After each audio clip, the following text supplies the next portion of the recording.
আগস্টে নয়, শেখ হাসিনা ঠিক কোন মাসে ফিরছেন? দর্শক, শেখ হাসিনা দেশে ফিরছেন এটি এখনো অনেক মানুষ বিশ্বাস করে না। শুধু তাই নয়, আওয়ামী লীগেররাও অনেকে বিশ্বাস করেন না যে শেখ হাসিনা দেশে ফিরছেন।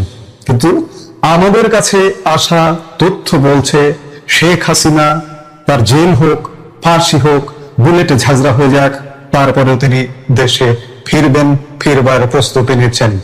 হতে পারে বাংলাদেশে এখনো পর্যন্ত মার্কিন কর্তৃত্ব বহাল আছে, হতে পারে এখানে পাকিস্তানি তৎপরতা আছে, এখানে তুরস্কের তৎপরতা আছে, এবং আমি শুরুতে যেটি বললাম যে তিনি জেল, ফাঁসি, বুলেটে ঝাঁঝরা হয়ে যাক, কিন্তু তারপরেও তিনি দেশে ফিরবার প্রস্তুতি নিচ্ছেন। কিন্তু তিনি কোন মাসে ফিরবেন একদম ডেট তারিখ দিয়ে বলা কঠিন হলেও সম্ভাব্য সময়টা অন্তত পক্ষে বলা যায় আমাদের কাছে আসা তথ্যপত্র।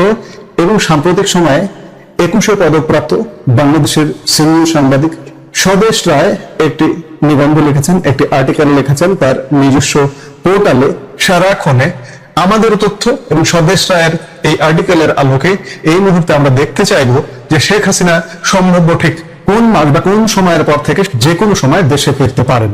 সারাক্ষণে স্বদেশ রায় যে আর্টিকেলটি লিখেছেন সেটির শিরোনাম আগস্টের পর যে কোনো সময় শেখ হাসিনার প্রত্যাবর্তন ও পরবর্তী রাজনীতি। 2024 সালের 5 অগস্টের সেই নাটকীয় পট পরিবর্তনের পর দক্ষিণ এশিয়ার রাজনীতিতে সবচেয়ে বড় প্রশ্নটি এখন বাতাসে ভাসছে, কবে দেশে ফিরছেন শেখ হাসিনা। ভারতের অন্যতম প্রভাবশালী গণমাধ্যম এনডিটিভিকে দেওয়া একটি সাক্ষাৎকারে শেখ হাসিনা নিজেই এক বিস্ফোরক ঘোষণা দিয়েছেন। তিনি স্পষ্ট জানিয়েছেন তিনি এই বছরই বাংলাদেশে ফিরে আসছেন। এই খবর প্রকাশিত হওয়ার পর আন্তর্জাতিক প্রায় সব গণমাধ্যমের তোলপাড় শুরু হয়ে গেছে। তোলপাড়টা এমনই, পৃথিবীর কোন প্রান্তে আপনি যাবেন, আপনি ভারতেরই 50টা গণমাধ্যমে কমপক্ষে এই খবরটি প্রকাশ হয়েছে, চীনের গণমাধ্যমে প্রকাশ হয়েছে, রাশিয়ান গণমাধ্যমে প্রকাশ হয়েছে, মধ্যপ্রাচ্যের প্রায় সব দেশের গণমাধ্যমে প্রকাশিত হয়েছে, ইউরোপের সব দেশের গণমাধ্যমে প্রকাশিত হয়েছে, আমেরিকার গণমাধ্যমে প্রকাশিত হয়েছে। অর্থাৎ সারা পৃথিবীতে এটি একটি তোলপাড় ফেলে দিয়েছে। শতাধিক গণমাধ্যমে শেখ হাসিনার এই এনডিটিভির সাক্ষাৎকারে দেওয়া সময়সীমা প্রকাশ করে এবং নিজস্ব বিশ্লেষণ, এনডিটিভির সাক্ষাৎকারকে বেস করে নিজস্ব বিশ্লেষণ প্রকাশ করেছে পৃথিবীর তাবৎ বড় শীর্ষ শতাধিক গণমাধ্যম। আর এতেই চারিদিকে তোলপাড় শুরু হয়ে গেছে। কিন্তু তিনি ঠিক কবে ফিরছেন? নির্ভরযোগ্য রাজনৈতিক সূত্র এবং ভেতরের খবর যা বলছে তাতে জুলাই বা অগস্ট মাসে তার ফেরার কোনো সম্ভাবনা নেই। তাহলে কি সেপ্টেম্বর হতে যাচ্ছে সেই মহানরক্ষণ? শেখ হাসিনার এই সম্ভাব্য প্রত্যাবর্তন কি বাংলাদেশের রাজনীতিতে নতুন কোনো ঝড়ের আভাস? কেন প্রখ্যাত সাংবাদিক সাবির মুস্তফা মনে করছেন সরকার তাকে হজম করতে পারবে না? আর কেনই বা রুমিন ফারহানা বলছেন 52% মানুষকে বাদ দিয়ে দেশ চালানো অসম্ভব? এই মুহূর্তের ভিডিওতে প্রতিটি তথ্যের চুলচেরা বিশ্লেষণ করব আমরা। পুরো ভিডিওটি শেষ পর্যন্ত দেখুন, কারণ বাংলাদেশের রাজনীতির আগামী দিনের ভবিষ্যৎ লুকিয়ে আছে এই সমীকরণে। প্রথমে আসা যাক টাইমিং এর প্রশ্নে। শেখ হাসিনা কেন জুলাই বা আগস্টে ফিরছেন না? এর পেছনে রয়েছে এক অদ্ভুত মনস্তাত্ত্বিক ও ঐতিহাসিক কারণ। বাস্তববাদী রাজনীতি করলেও আগস্ট মাস নিয়ে আওয়ামী লীগ এবং শেখ হাসিনার মধ্যে এক ধরনের সুপার স্টেশন বা অন্ধবিশ্বাস কাজ করে। শুধু আগস্ট মাসই নয়, নির্বাচনের ক্ষেত্রেও আওয়ামী লীগ মনে করে জোর সাল ছাড়া তারা নির্বাচনে জয়ী হতে পারে না। 1954 সাল থেকে শুরু করে তাদের যাবতীয় নির্বাচনী বিজয় কিন্তু জোর সালে এসেছে। ইতিহাসের দিকে তাকালে দেখা যায় এই সুপার স্টেশন বা অলৌকিক বিশ্বাসের বিষয়টি কিন্তু নতুন নয়। রোমান বীর জুলিয়াস সিজার, অটোমান সাম্রাজ্যের প্রতিষ্ঠাতা সুলতান মেহমুদ কিংবা ভারতের আধুনিক ও দূরদর্শী নেত্রী মিসেস ইন্দিরা গান্ধীরও এমন কিছু নিজস্ব বিশ্বাস ছিল। আওয়ামী লীগের কাছে অগস্ট মাসটি মানে এক কালো মাস বা অপয়া মাস। এর পেছনে রয়েছে রক্তক্ষয়ী ইতিহাস।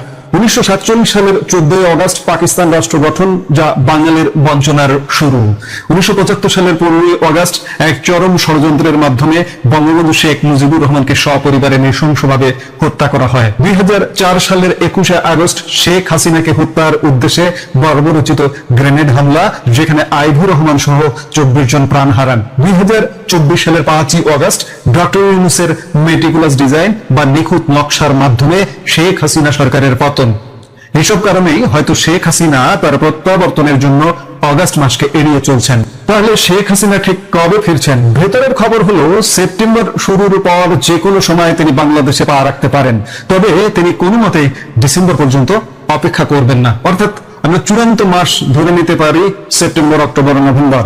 স্বাধীনতা পরবর্তী বাংলাদেশের রাজনীতি যারা দীর্ঘদিন লক্ষ্য করেছেন তারা ভালো করেই জানেন যে ডিসেম্বর থেকে মার্চ এই মাসগুলো ঐতিহাসিকভাবে আওয়ামী লীগের নিজস্ব মাস। কারণ এই সময়টা মুক্তিযুদ্ধের বিজয়ের মাস। এই সময়ে বাংলাদেশে প্রাকৃতিকভাবেই একটা ভিন্ন রাজনৈতিক আবহাওয়া তৈরি হয়। আর এই ডিসেম্বরের রাজনৈতিক টেম্পো বা হাওয়া তৈরি হতে শুরু করে মূলত সেপ্টেম্বর, অক্টোবর থেকে। সাদা চোখে দেখলে এটাই স্পষ্ট যে রাজনৈতিক কৌশল হিসেবে শেখ হাসিনা তার প্রত্যাবর্তনের সময়টা আগস্টের ঠিক পরে নির্ধারণ করছেন। তবে মনে রাখবেন, শেখ হাসিনা ৪৫ বছর ধরে বাংলাদেশের রাজনীতিতে অত্যন্ত প্রধান স্তম্ভ। টানা ২১ বছর তিনি বাংলাদেশের প্রধানমন্ত্রী ছিলেন। বিশ্বের ইতিহাসে তিনি সম্ভবত একমাত্র রাষ্ট্রনায়ক যিনি নিজের দেশে তার বিরুদ্ধে একটি নিখুঁত ষড়যন্ত্র যখন চূড়ান্ত রূপ নিচ্ছিল, ঠিক সেই মুহূর্তেই নিজ দেশের সর্বোচ্চ সিকিউরিটি ও সামরিক বিমান ব্যবহার করে সম্পূর্ণ রাষ্ট্রীয় মর্যাদায় প্রতিবেশী দেশে আশ্রয় নিয়েছেন। তাই তার দেশে ফেরাকে শুধু সাদামাটা ভাবে দেখার কোনো সুযোগ নেই। এ বিষয়ে বাংলাদেশের প্রখ্যাত আইনজীবী মহসিন রশিদ একটি টক শোতে অত্যন্ত তাৎপর্যপূর্ণ ইঙ্গিত দিয়েছেন। তিনি বলেছেন, তিনি শেখ হাসিনা তো আপনার আমার মতো সাধারণ মানুষের মতো প্লেনের টিকিট কেটে এসে বিমানবন্দরে নামবেন না। তিনি যেভাবে একটি রাষ্ট্রীয় ও সামরিক ব্যবস্থাপনায় গেছেন, ঠিক তেমনি একটি আন্তর্জাতিক ব্যবস্থার ভেতর দিয়ে এই দেশে ফিরবেন। দক্ষিণ এশিয়ার রাজনীতিতে এর উদাহরণও আছে। পাকিস্তানের নওয়াজ শরীফ যখন ফিরেছিলেন তখন বিমানবন্দরেই আদালত বসিয়ে তাকে মুক্ত মানুষ হিসেবে দেশে প্রবেশের সুযোগ করে দেওয়া হয়েছিল। তবে মহসিন রশিদের এই বক্তব্যের চেয়েও শেখ হাসিনার স্ট্যাটাস আরো অনেক বেশি মর্যাদাপূর্ণ। যে দেশটিতে তিনি বর্তমানে আছেন সেখানে শুধু সে দেশের সরকার তাকে আশ্রয় দেয়নি, বরং তাকে আশ্রয় দিয়েছে রাষ্ট্র। অর্থাৎ দেশের সংসদের সকল দলের জনপ্রতিনিধিরা সর্বসম্মতভাবে তাকে এই মর্যাদা দিয়েছেন। সর্বদলীয় বৈঠকে সিদ্ধান্ত নিয়ে শেখ হাসিনাকে সসম্মানে ভারতে আশ্রয় দেওয়া হয়েছে। ফলে তার ফেরাটা এক বিশাল আন্তর্জাতিক ও দেশীয় সমঝোতার ইঙ্গিত দেয়।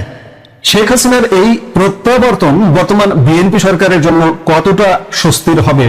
বিবিসি বাংলা বিভাগের সাবেক প্রধান প্রখ্যাত সাংবাদিক সাবির মুস্তাফা একটি টক শোতে অত্যন্ত তাৎপর্যপূর্ণ মন্তব্য করেছেন। তিনি মনে করেন, শেখ হাসিনা যেদিন ফিরবেন সেদিন বিমানবন্দরে যাতে লাখ লাখ মানুষের ঢল না নামে তা ঠেকানোর জন্য সরকার ওই দিন ঢাকায় কারফিউ জারি করতে পারে। তিনি আরো স্পষ্ট করে বলেছেন, শেখ হাসিনা দেশে ফিরলে তাকে হজম করা বর্তমান সরকারের পক্ষে ভীষণ কষ্টকর হবে। অন্যদিকে স্বতন্ত্র সংসদ সদস্য রুমিন ফারহানা এক বিস্ফোরক সত্য উচ্চারণ করেছেন। তিনি বলেছেন, বর্তমান সরকার শেখ হাসিনার বিচার করার বা শাস্তি দেওয়ার মতো রাজনৈতিক অবস্থানে নেই। কারণ দেশের 52% মানুষকে বাদ দিয়ে কোন সরকারের পক্ষে চলা সম্ভব নয়। আর রাজনৈতিক বিশ্লেষকরা মনে করেন এই 52% বলতে তিনি মূলত আওয়ামী লীগ ও শেখ হাসিনার সমর্থক গোষ্ঠীকে ইঙ্গিত করেছেন। শেখ হাসিনাও তার সাক্ষাৎকারে হুঙ্কার দিয়ে বলেছেন, যাই ঘটুক আমি ফিরবো। এই যাই ঘটুক শব্দের গভীরতা অনেক। ভেতরের খবর বলছে তিনি জেলে যেতে এমনকি বুক পেতে গুলি নিতেও প্রস্তুত আছেন। তিনি বলেছেন, এই দেশের মাটিতে তার বাবার রক্ত, তার পরিবারের রক্ত এবং বীর শহীদদের রক্ত মিশে আছে। তাই তিনি সেখানেই ফিরবেন। অর্থাৎ প্রয়োজনে সর্বোচ্চ আত্মত্যাগের মানসিকতা নিয়েই তিনি ফিরছেন। এখন প্রশ্ন জাগে, শেখ হাসিনা এই সাহস কোথা থেকে পাচ্ছেন? আর কেনই বা বিশ্লেষকরা বলছেন সরকার তাকে হজম করতে পারবে না? এর মূল ভিত্তি তৈরি হয়েছে ডক্টর ইউনূসের অধীনে হওয়া গত 12 ফেব্রুয়ারির তথাকথিত নির্বাচনের মাধ্যমে। এই নির্বাচনের পর আওয়ামী লীগ মনে করছে নৈতিকভাবে তাদের জয় হয়েছে। কারণ নির্বাচনের আগে ইউনূস সরকার এবং কয়েকটি মহল মিলে একটি তৃণমূল আওয়ামী লীগ বা কিংস পার্টি গড়ার আপ্রাণ চেষ্টা করেছিল। কিন্তু শত জেল জুলুম আর মৃত্যুর ভয় উপেক্ষা করেও কোন প্রকৃত আওয়ামী লীগের শেখ হাসিনার নেতৃত্ব ছেড়ে যাননি। ১/১১ সময়ের দলছুট হওয়া মেহেরপুরের এক সাবেক এমপি প্রচুর টাকা খরচ করে স্বতন্ত্র প্রার্থী দাঁড় করানোর চেষ্টা করলেও শেখ হাসিনা যখন সোশ্যাল মিডিয়া